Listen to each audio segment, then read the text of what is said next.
Eamon, thanks so much for joining me today for a conversation on all things S&C and plyometrics. Before we get into the nitty gritty stuff, I would like you to maybe introduce yourself to the listeners who aren't familiar with you and give a little bit of an overview of your career background. Yeah, sure. Where to start? Yeah, so I work as a strength and conditioning coach and kind of lead the strength and conditioning team at the Sport Ireland Institute, which is basically our kind of our national institute of sport, really. So I work in Olympic sport, Paralympic sport, and I'm kind of lucky enough to work across a lot of different sports, a lot of variety in the job, which is really great. So at the moment, I'd say a lot of my coaching is with some individual athletes in Paralympic athletics. I work quite a lot with our national rowing program, and I pick up a few other kind of projects here and there as well. So really nice variety, which I love. I originally would have kind of studied in the University of Limerick, and I would have done a lot of my kind of professional work in professional rugby originally. So I worked in Scotland for a large number of years, worked with the Irish Rugby Football Union, and then kind of made the transition into Olympic and Paralympic sport about, 8 years ago now, 8 years ago now. And it's, as you said there, your role in Sport Ireland covers quite a wide variety in athletics and track and field, as many of the audience will be keen to hear more about, is some of those athletes. Before we kind of move ahead with, all things plyometrics and S&C, I'm interested to know, as you move through that professional journey, like, can you pinpoint any of the major learnings that maybe, came up and now kind of, I suppose, have shaped your philosophy today? Some things maybe you were quite closely attached to and not so much anymore, and they're kind of associated with a specific experience or timeline at a certain place. Yeah, it's a pretty big question. Yeah.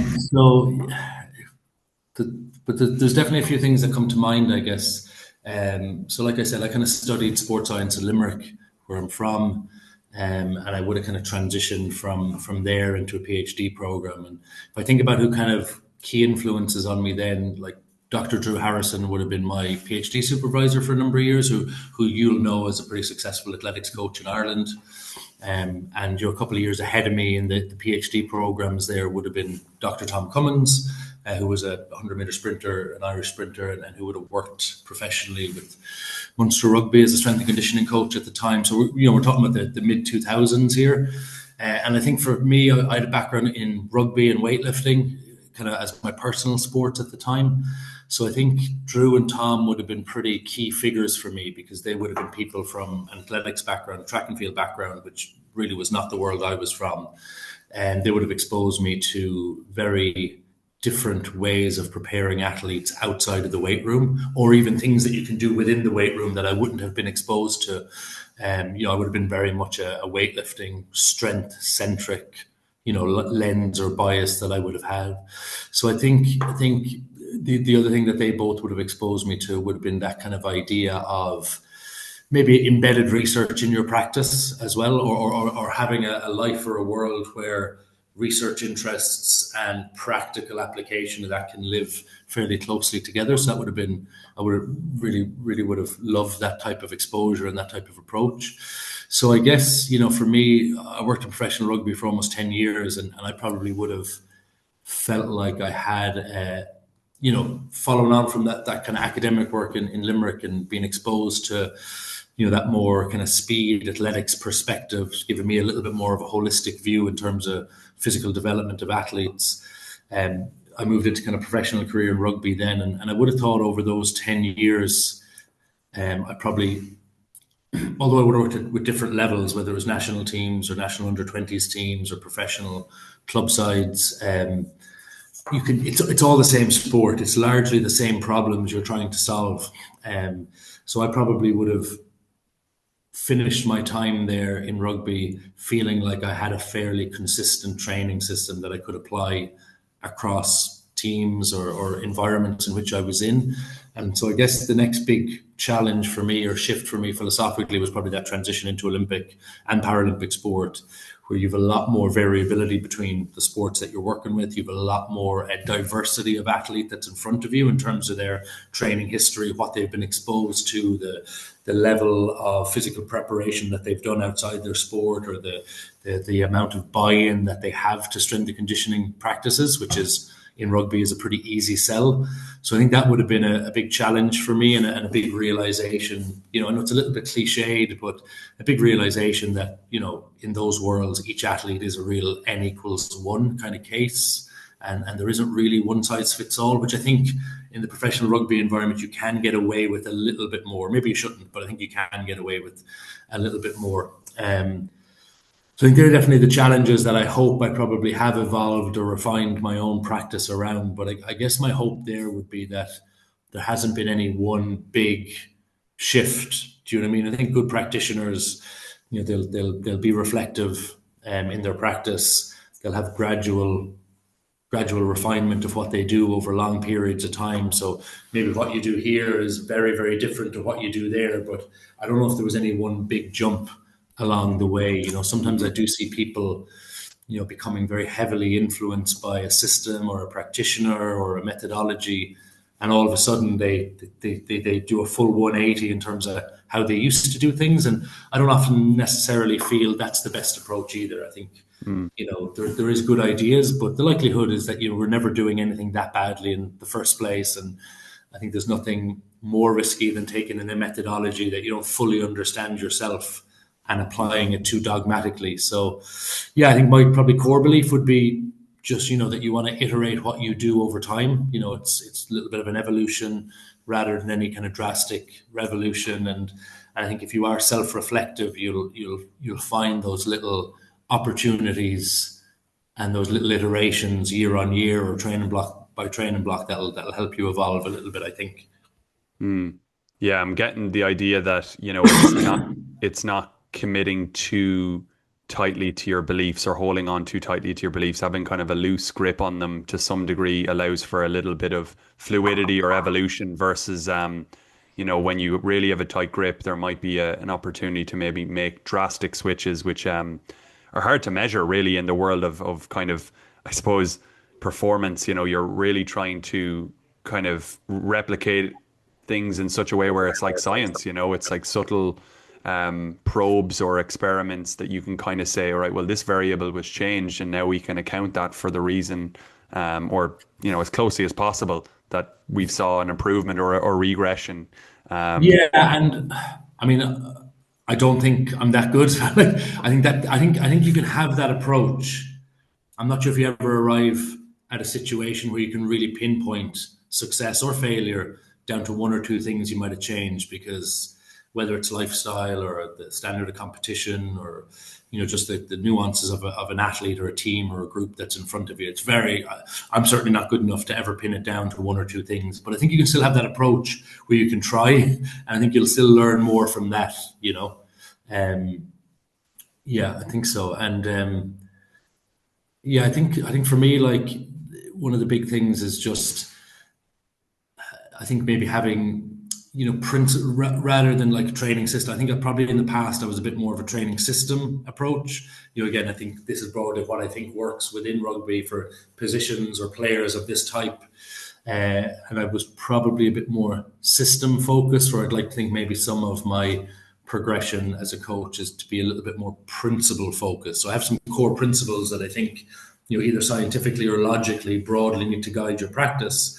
But how, the tools that we use to try and deliver results might be much more loose, much more open to change, as long as we're adhering to some of those core principles, I guess.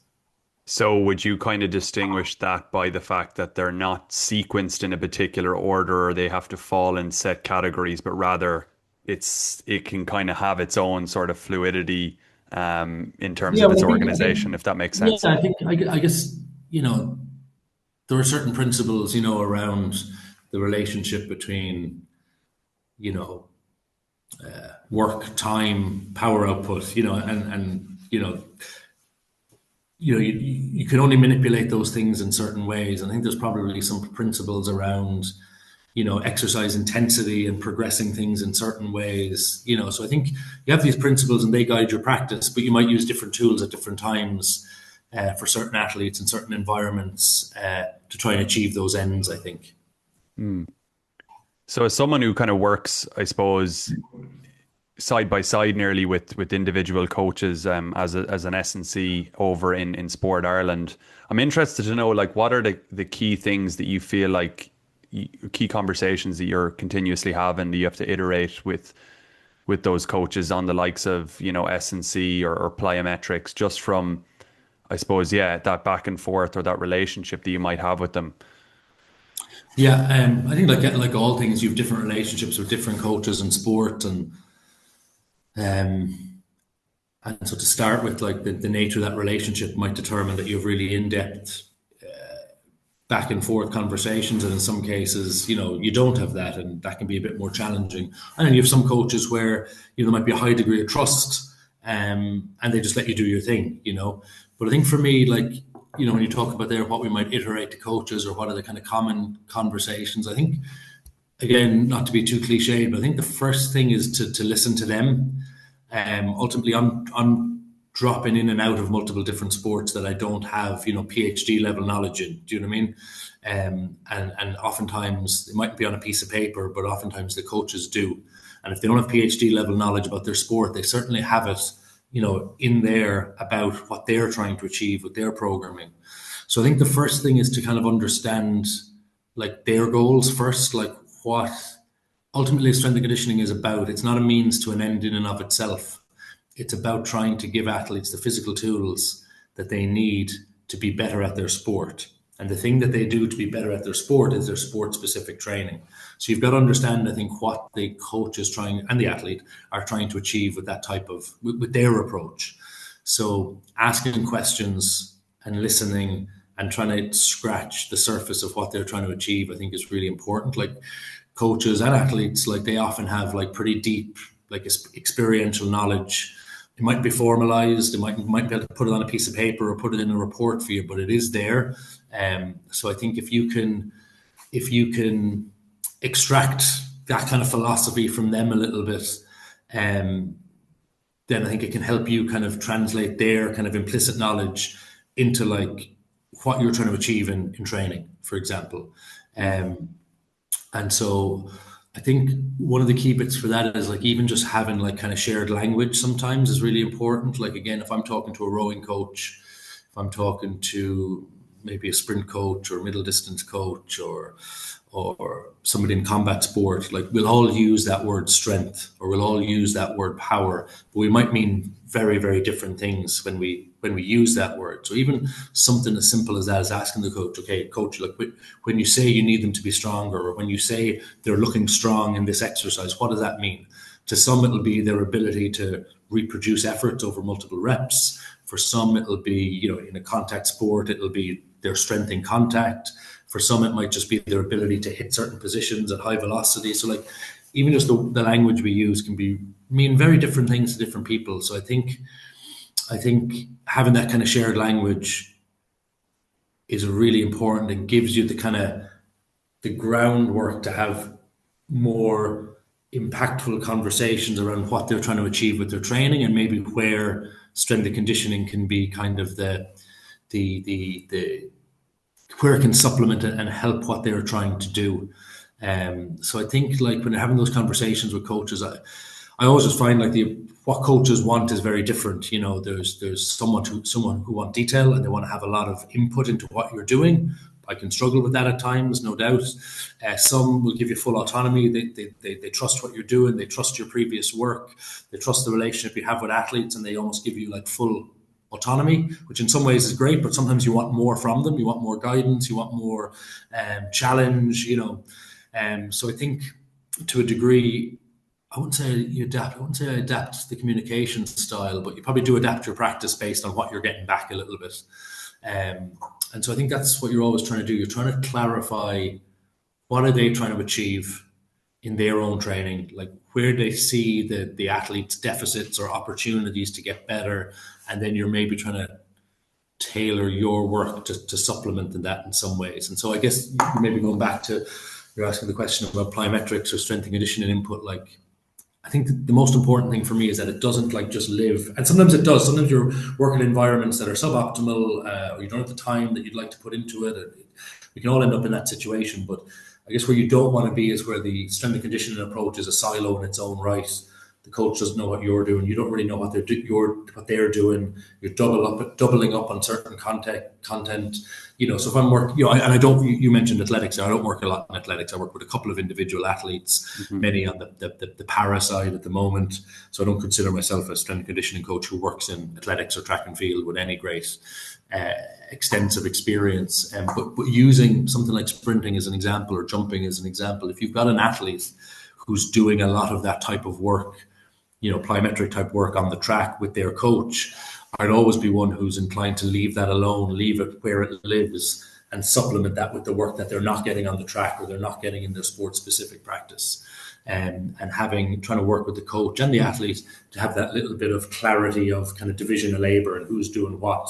So there might be some instances where you're actually biting off a lot of the plyometric type work because maybe the coach doesn't deliver that and doesn't intend to, but and there's maybe some cases where you're really far over on the other end of the spectrum and you're very much a strength coach because a lot of that work, whether it's with the med ball or with plyometrics or with sprint training or jumps, that is being taken care of by the coach itself. I think having that division of labor and the clarity of that division of labor is really important.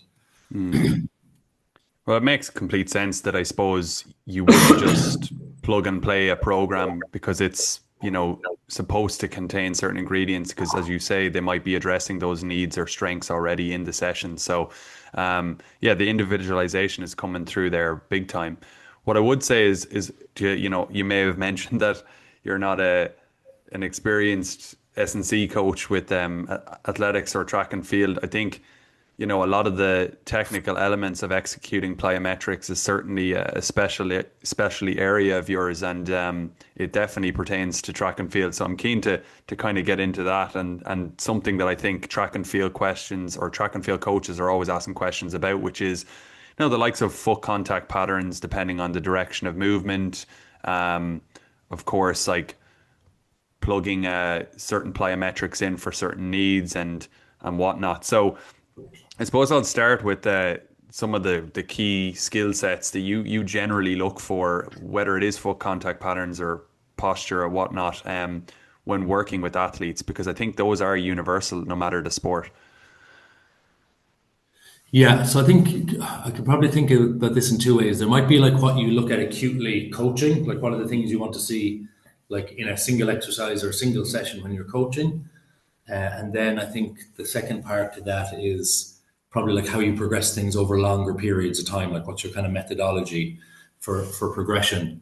And I think, because I don't have a background in it, like, so I guess this is something that athletics, I watch my own 9-year-old in athletics training at the moment, and he's doing stuff I would never have been exposed to myself in terms of, jumping, skipping, hopping, bounding, as part of fun games, just, on a weekly basis. So I think this is something, there's a degree of preparation that I think the sport itself does or often does look after pretty well. And so my approach is probably coming from the approach of like not having that type of background myself as an athlete or as a coach. And working in sports like rugby, for example, with athletes who didn't have that type of background.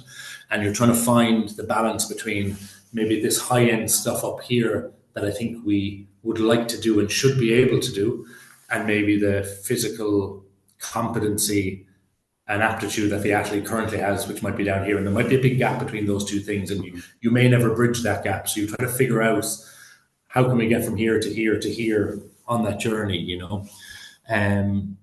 So I'm almost prefacing all this because there's things I might say, and a lot of your listeners, who are steeped in athletics, steeped in track and field for their whole life, there might be a little bit of like, well, no shit, Sherlock, this is what we do. This is our bread and butter. And I totally accept that. But I think you'd be surprised how many in the strength and conditioning space who don't have that kind of athletics background might not have that exposure. Now, I think on the opposite side of that coin, I think one thing that strength and conditioning,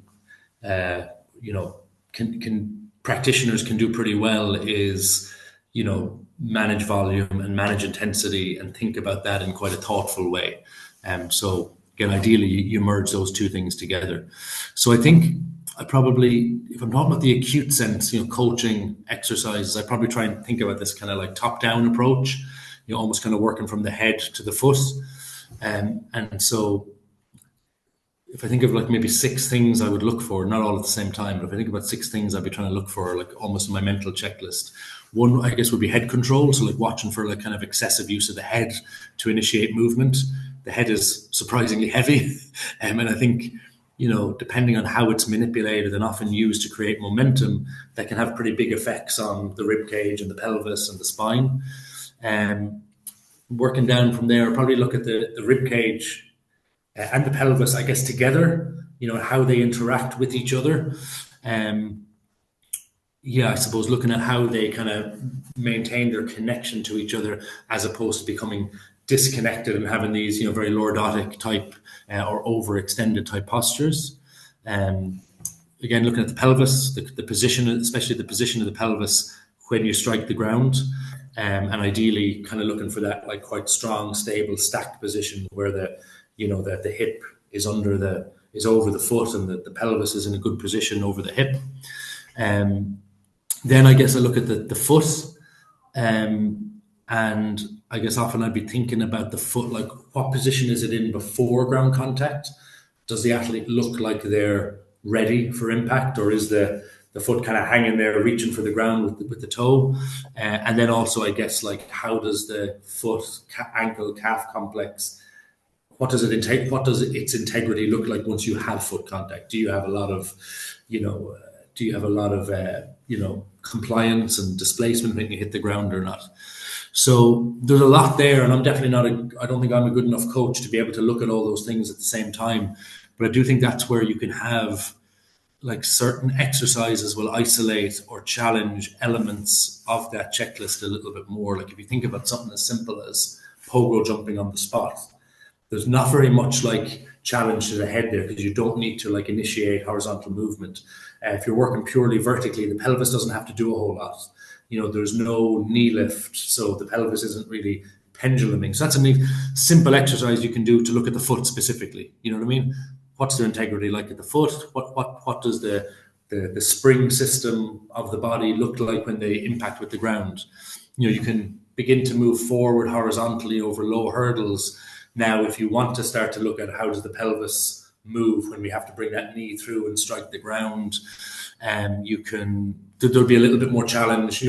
What happens to the head then when they have to start going over hurdles, and do they begin to initiate some momentum through the head? And then at the other end of that spectrum, you've your more complex stuff, like bounding for distance, hopping for distance, where again it's more complex. It's probably challenging all those elements of that kind of coaching checklist that I mentioned. So again, let's say if we're talking about working with an athlete in the early stages of progression who you don't know that well, you haven't seen them move that much, I would start simple, start with some of those exercises where you can just assess 1 or 2 things at a time, layer the complexity over time, and be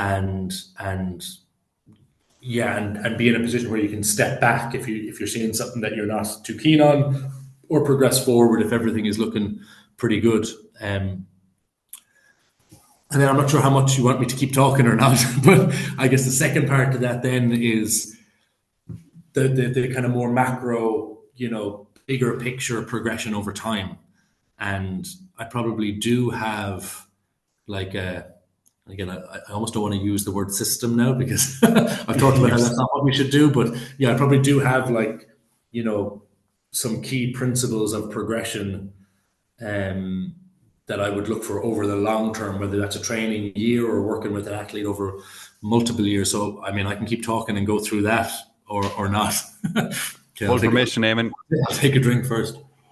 So I guess, I probably think about things in maybe like 3 or 4 kind of stages. And I guess how much time you spend in a phase of training, or how important that phase of training is, might massively just come down to obviously the athlete that's in front of you, but also your relationship with that athlete, whether it's day one and you've never seen them before, or whether you've been working with them for 2 or 3 or 4 years. I guess like the first phase for me would be a foundation, what I would call like foundational phase. And this isn't really plyometric training. This might be, what maybe like the Altus Rudiment series type stuff has popularized. It's, low intensity, higher volume, hopping, jumping. I would probably feel like for me, you'll have some athletes who are competent, physically well developed, who might spend little to no time in this phase. It's stuff that they might do as off-season exercises, stuff they might just naturally do in their warm-ups. You might have some athletes who spend more significant periods of time at this type of phase. And I guess my commentary on this type of work is that I would say I'm not sure how much it is actual training and driving adaptation versus being practice technical skills. And I think those two things are two different things. So from my point of view, I don't do this type of training and think it's driving any significant like structural adaptations. I don't know if it's making the tendon stiffer. I don't know, I don't know if it's increasing your eccentric strength, unless you're incredibly, out of shape and undertrained. But I think what it is valuable for is repetition. So as an athlete, it's repetition to learn the feelings, the movements, the rhythms of certain things. For coach, it's repetition of technical observation and cueing and allowing you to observe what the athlete is doing and allowing the athlete to self-explore, which I think is really important because, if you're doing, I don't know, 4 sets of 6 drop jumps, very high intensity exercise, you've only got 24 repetitions to observe, coach, and feed back to the athlete. Very limited. I think what also this kind of lower level foundational phase of training does is it allows you to kind of discover a little bit the athlete's kind of tolerable volumes. So you can, let's say if you're working with a larger group team sport environment, I'm probably thinking about here, it allows you to kind of establish kind of what levels of volume you can do at very low intensity that the athletes can tolerate. And if you make some programming errors, they tend to be pretty low cost errors because it's low intensity training, as opposed to what we know can happen with very high intensity plyometrics. And to me, like the reasons you'd be doing this type of work would be, and again, I'm not thinking about track and field athletes here. I'm thinking about field sport athletes that I might work with, or have worked with in the past. A lot of the reason you're doing this type of work, I think, it's for those athletes who, just super like compliant on the ground, have no springiness, have no stiffness, don't really know what to do with their foot in space, don't really know how to attack the ground, tend to be kind of low physical competency outside of the environment of their own specific sport. And I think complementary work in this can be like, marching, walking drills.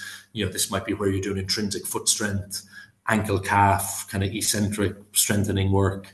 So again, you got a well-developed athlete. This might be something that's done very briefly in off-season or in warm-ups. And if you've got developing athletes, this might be like a more formal kind of training phase. And I think what's guiding your progression in this type of work, I would say, is probably integrity around the foot and the ankle. Like, can they actually like maintain good integrity when they strike the ground? General postures that they can maintain without the training, and probably, like their ability to kind of tolerate fatigue in that kind of phase. Does that make sense?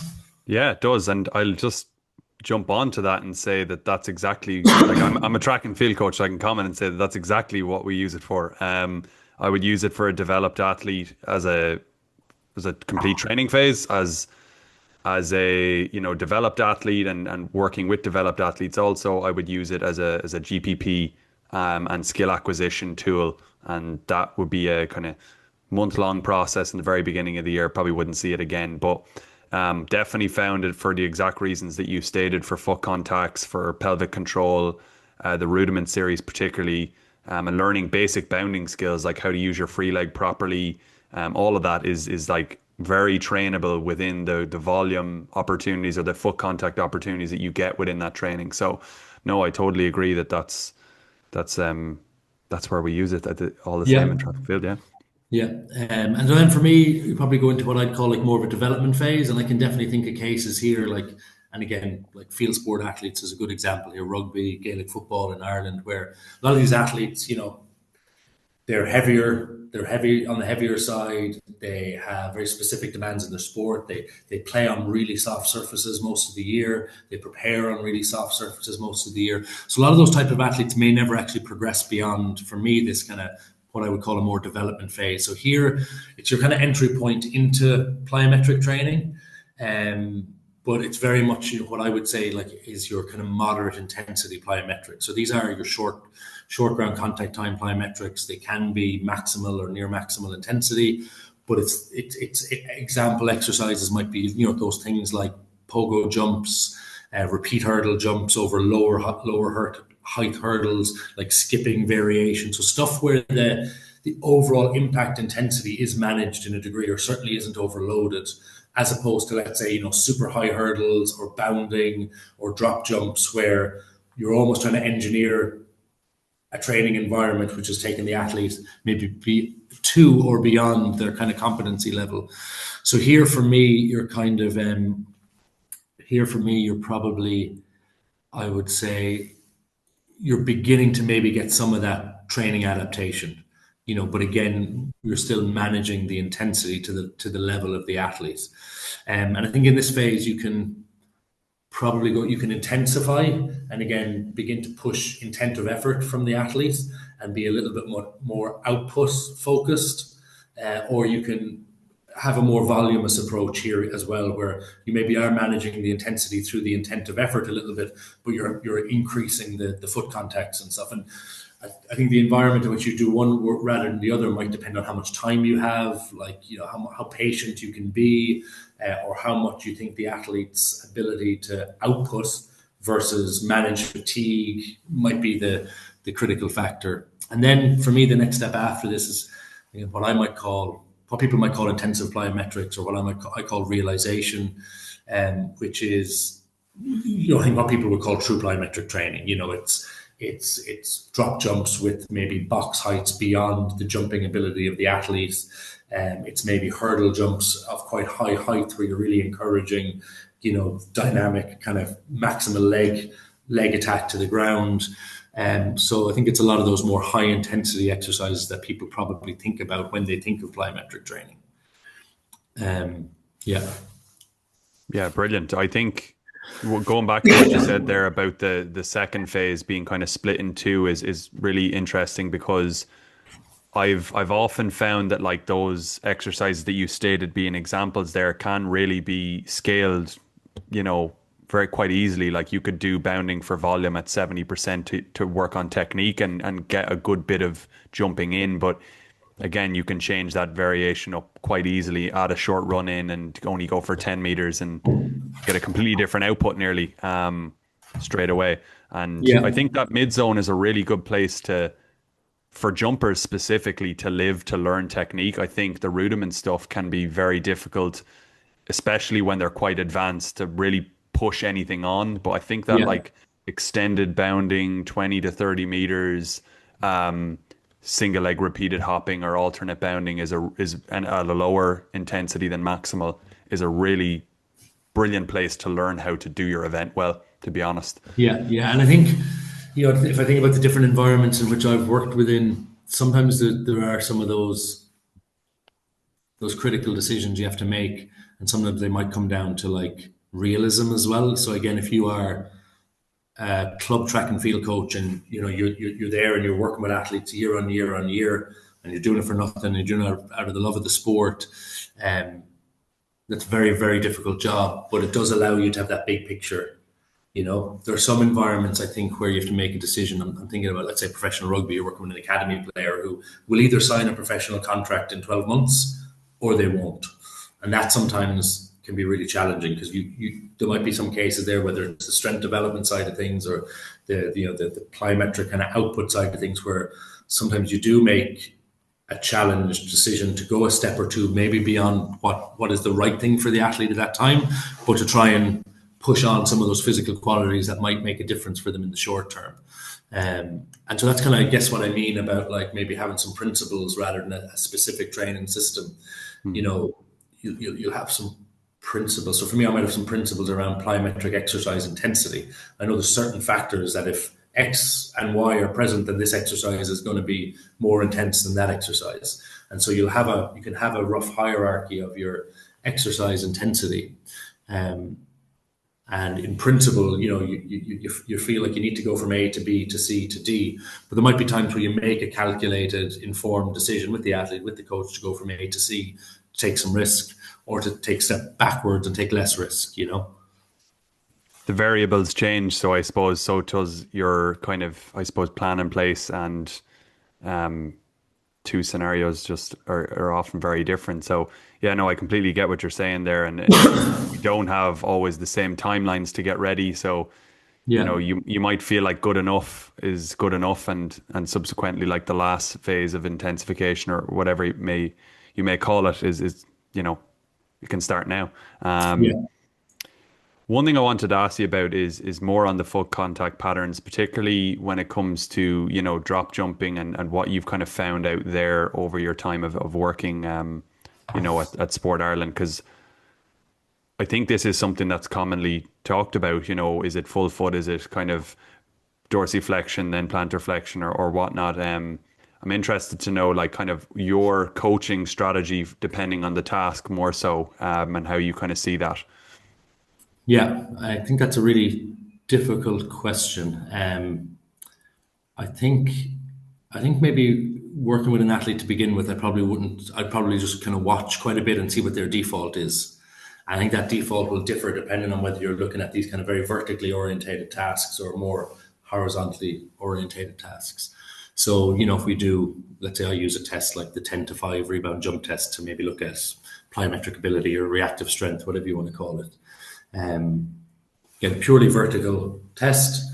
And so certainly in those types of patterns, athletes can certainly get away with and create good scores and, good outputs with like very kind of ball of foot dominant kind of foot contact, where they land on the ball of foot, there is some heel drop and they get back up again. And I think if you only do that type of work, they can get away with that. But most of what we do on the pitch, on the track, on the court, it's lateral, it's horizontal, it's forwards, it's backwards, and that type of foot contact just doesn't really cut it when you're either generating forward momentum or, let's say, decelerating and trying to stop forward momentum. Because because the shin has to kind of come over the foot, you need a more stable base of support. So I would tend to default a little bit more towards encouraging a flatter foot contact, even if we are doing those kind of purely vertical tasks, because in the acute sense, for measuring something, for example, they might do a little bit worse with that type of foot contact. I think they'll spend a little bit longer on the ground. There'll maybe be a little bit more knee hip contribution. And to acutely, they may not, like, if we're doing a test, they may not score quite as well in that test, but I suspect it's probably a more transferable skill to more stuff that they do, on the court, on the pitch, on the track, for example. So I'll tend to try and kind of cue, I guess, the kind of readiness of the foot before it hits the ground, that it's in a position, with maybe some dorsiflexion where it has some tension, like some called pre-activation before they hit the ground, and that when they are hitting the ground, it's, if not flat, approaching flat, and maybe you get a credit card under the heel, but not a whole lot more than that. Whereas I think if you stay purely in those vertical orientated tasks, the athlete can get away with having a very kind of plantar flexed foot on contact, have quite a bit of heel drop, and still actually execute the task relatively effectively. Would there ever be a time where you would use that purely for a neural adaptation, just to kind of really spike something, or would that even be something that enter your mind, if you get what I'm saying, where you'd allow the strategy to be Yeah, I was going to somewhat? say, rather than maybe cue, I probably maybe wouldn't care. Like, Yeah. if that's a word for it. So yeah, there might be some times where you're thinking, well, look, we're doing, whatever, 4 sets of 3 of these drop jumps from 50 centimeter box, and all I really care about is your ability to, like, get off the ground as quickly as possible and to have as much motor unit recruitment as possible in short time frames, and that might be a scenario where I'm happy enough to do that at certain phases. But I guess, and this is probably something I struggle with and probably don't have a, you know, a 95% refined philosophy on trying to get how much we do that versus how much we train the technical skill of foot contact into maybe more adaptable skills. That's maybe where I'm a little bit, I still have some uncertainty. I guess when I was talking about that plyo progression model, I maybe take a step back and say I probably do think, I talked about that realization phase, where again, for me, that is I would say you're very much your general plyometric exercises. So they're not things that necessarily look like the sport itself. It's things like depth, might be drop jumps or depth jumps. It might be repeat hurdle jumps. It might be, let's say that those types of actions. And again, there in that phase, you're really trying to drive some, as you said, like some probably neural adaptation to the training stimulus. But there's probably for me a fourth phase of the progression, which can live along, isn't necessarily beyond that. It maybe lives alongside it. It's maybe the stuff I would call more the transfer phase work. And there, maybe sometimes you're doing stuff that might be of lesser intensity than the realization phase, but it's a little bit maybe closer to the demands of the sport. And so again, that could be bounding for distance for an athlete who's trying to increase their stride length. It could be a specific footwork pattern off of a drop jump type exercise for a court, a racket sport player. But that might be one where I would say you're kind of using that transfer phase when you feel like the physical qualities of the athletes are at a pretty high level, and you're trying to ensure that they can apply those physical qualities into positions and postures and actions that are similar to the sport. And so I guess if I feel like I'm doing work in that transfer phase, well, that's where I think the foot placement or that coaching checklist I talked about would be, you'd be more dogmatic about what they're doing there. If I'm in that realization phase and it's very small volumes of very high intensity work where we're trying to drive that physical adaptation, well, first of all, there's not that much opportunity to coach, and second of all, that's where I might be a little bit looser. I'd always be a little bit skeptical around how much, if you're doing, whatever 40 or 50 foot contacts, from a motor learning perspective, I'm not sure how much that's going to interfere with, the technical skills of the sport. If you are doing it slightly suboptimally from a technical point of view, the question to me is whether or not you're getting the right structures of the body strong enough for what you want to do in the sport. But it's an interesting area, and it's a difficult area, I think, to get the balance right on. How much do you, again, be very strict and stringent on the picture of what you want to see, and how much do you want to give the athlete space to just apply force and get stronger in broad bandwidths that are similar to what they need. I think it goes to show just how much practice you have in that area and how much you really live in that zone where, many people probably don't have the objective data to kind of be not experimenting as often as you are, but you're really like seeing patterns and differences among individuals so many times that it nearly doesn't create certainty. It's like, new. Yeah. Well, and for me, I think it's not even, I think for me, the finding that uncertainty or like thinking about the stuff, it's less so, I think, when you're front facing with the athlete. And I think it's more about if you give yourself the time away from that to think about what you've been doing or think about what you saw other people doing. Why are they doing that? Why does it look different? Again, I'm probably not good enough to try and coach an athlete and be like thinking too much about it at the time. It's probably the time away, whether that's, watching other people work or reflecting a bit on what you've done or reading a little bit of research. That to me is probably where you start to realize some of the nuance and some of the stuff that you don't know, but also kind of get comfortable with the stuff that you don't know, Yeah, I think what I'm hearing you say in the last part there with those two phases is like one is like high level of specificity and then the other is like high output. I mean, they're both high output and they're probably both specific to some degree, but one maybe tips the scale in either category more. That more specific stuff like, let's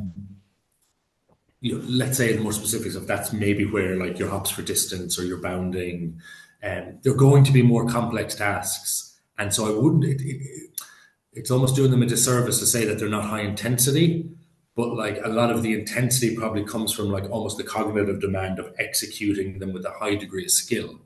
Whereas on the other side, the more general exercises, the skill, like there's a skill component, but it's relatively low. If it's a bilateral, vertically orientated exercise, like there's only so many things that can go wrong. Again, if we go back to that kind of coaching checklist I talked about, if you're doing a bilateral exercise, no matter how high intensity it is, and it's bilateral and it's vertically orientated, like I said on that coaching checklist, things like the pelvic control and momentum from the head and disconnection of the rib cage to the pelvis, they're not really challenged that much. You go to bounding for distance and unilateral repeat efforts like hopping.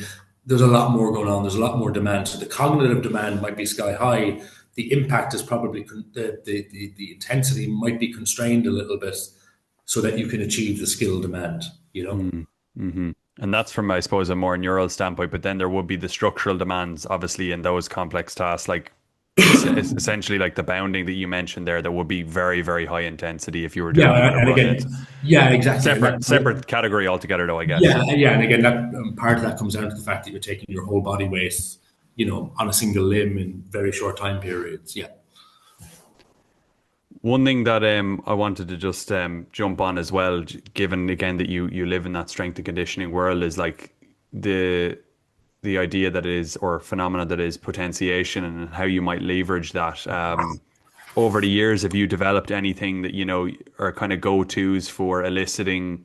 Let's say the goal today is speed strength, or again you're moving on to a more track specific workout. Have you employed any sort of strategies that you think are very beneficial, and you would maybe recommend them for coaching or for general coaches out there as well? Um, the short answer is no. The better answer, I guess, is I think my approach would probably be like, let me take it backwards. I'm thinking about that idea of kind of like post activation kind of performance enhancement. So doing activity A in order to get activity B at a higher level. Hmm. And I think like the research around that is fairly like uncompelling. And I'm not sure I'd hang my hat on a lot of those methods as being much better than a highly specific warm up.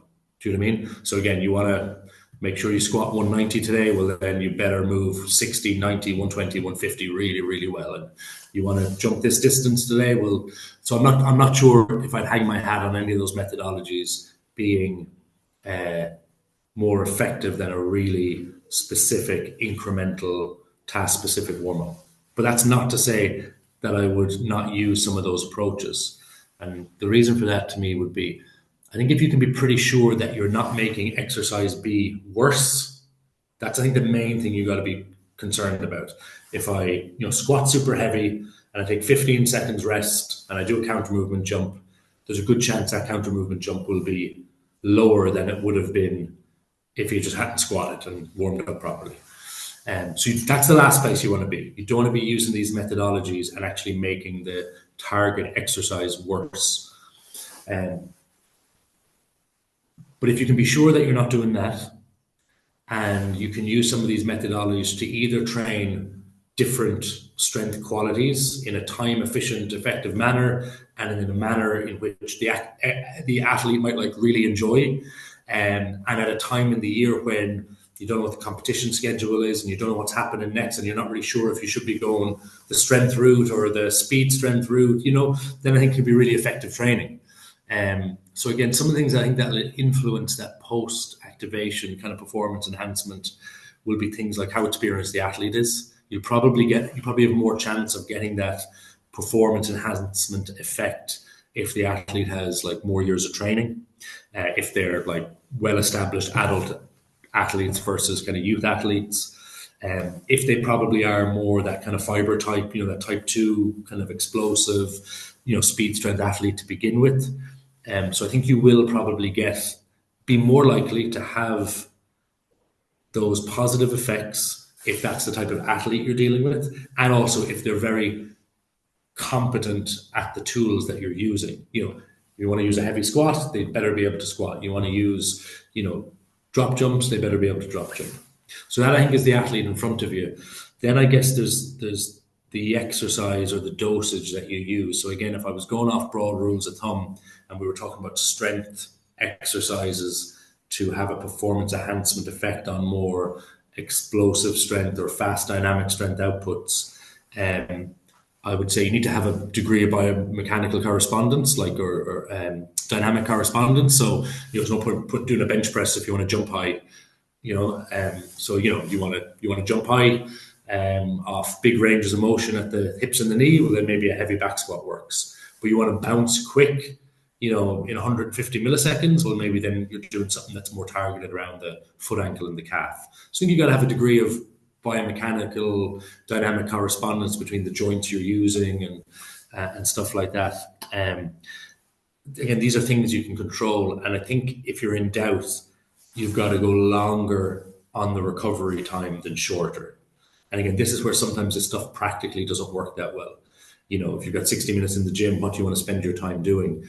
But again, if you're talking about doing heavy strength exposures and really short recovery times into your speed strength exercise, I think that's where you run the risk of actually blunting the speed strength exercise. So again, if you're willing to go 3, 4, 5, 6 minutes, then I think you mightn't be sure that you're getting a performance enhancement effect beyond the level that you would have gotten from a good warm-up anyway, but you can be pretty sure that you're not making it worse. And again, if that allows you to train in a way that's, touching two physical qualities in the same session, that's maybe stimulating and exciting and interesting for the athlete, then I think it's a good. I think it can be a really effective way to train. But I wouldn't be hanging my hat that I'm creating a true performance enhancement potentiation effect in that moment. So it sounds like, yeah, certain things need to line up in order to really go and experiment there. You mentioned training age, you mentioned maybe even having the time to do so, because the recoveries generally will veer on the longer side versus Yeah, shorter and all that. So yeah. it's it But yeah, for sure. And I think so. I think there's times where you need to think about like the level of athlete that's in front of you, how strong they are, how much training that they've done, and if you've got 60-minute sessions a week with them, and you know that they're sprinting and bounding and jumping with the coach 2 or 3 times a week anyway, well then maybe that's just where you do the real bog standard, boring, basic work of getting them stronger. And then there's going to be some other instances where you have the opportunities to do a little bit more. one thing I want to finish up with, Damon, is where we can access more of your work, because like you mentioned in your very beginning statement about working with your mentors and stuff like that, I know you've done some research in the area of like sprinting and the CMJ stuff and how it correlates over. Isn't that right? You've done papers on working on the transference between CMJ, RSI to early acceleration. Weren't you on a paper regarding that? Yeah, I think the work you're probably referring to there is probably from Claire Brady, who's a PhD student who's a strength and conditioning coach with us at the Institute now. And yes, a lot of her PhD would have been trying to look at the relationships between some of the standard strength diagnostics that we tend to do, whether that's maximal isometric strength or what we might call, fast dynamic strength in a counter movement jump, or reactive strength in a more plyometric action. And just trying to join the dots between those and some of the speed qualities, whether that's early acceleration or top speed running. And then, of course, your work with Sportsmith. I believe you've done a course on plyometric training as well. Is that right? Yeah, so at Sportsmith, there's a kind of a short course. It's about probably 2 hours, like about kind of 5 or 6, 20-minute modules that I would say it's probably pitched at like maybe your early career practitioner. So I think for a strength and conditioning coach, maybe somebody who hasn't a huge amount of experience building longer term kind of plyometric training. And maybe for an athletics coach, it might be more of value to get into the weeds a little bit more around reps and sets and training volumes and training dosages. So yeah, it's a short course. It's on the sportsmith.co website, and it kind of goes from the basics of plyometric theory to exercise prescription, volume and intensity management, and some testing and assessment stuff. Yeah, I can definitely see a lot of developing or coaches who work with developmental athletes really getting some benefit from that. So yeah, definitely feel free to log on there, guys. Is there anything else, Eamon, that resource that you kind of say, look, it's a good guide on some of your philosophies, or strips back some of what we've been talking about today?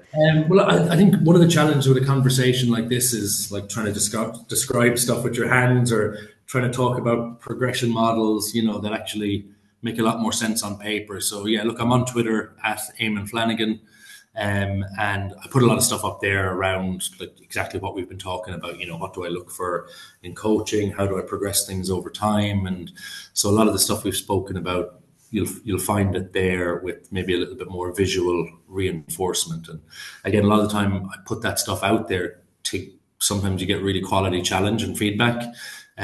So I think the type of people who listen to your podcast, they should feel free to go on there, have a look. And a lot of the time, some of the feedback you get is really valuable. Have you seen this resource, or this person does it this way, or what you're doing is similar but not quite the same as that. So I love getting feedback like that. So if anybody wants to interact on that platform, that sounds good to me. Great. Thanks so much, Eamon, for the You're time. welcome. Really enjoyed the chat. No bother. Thanks for the invite.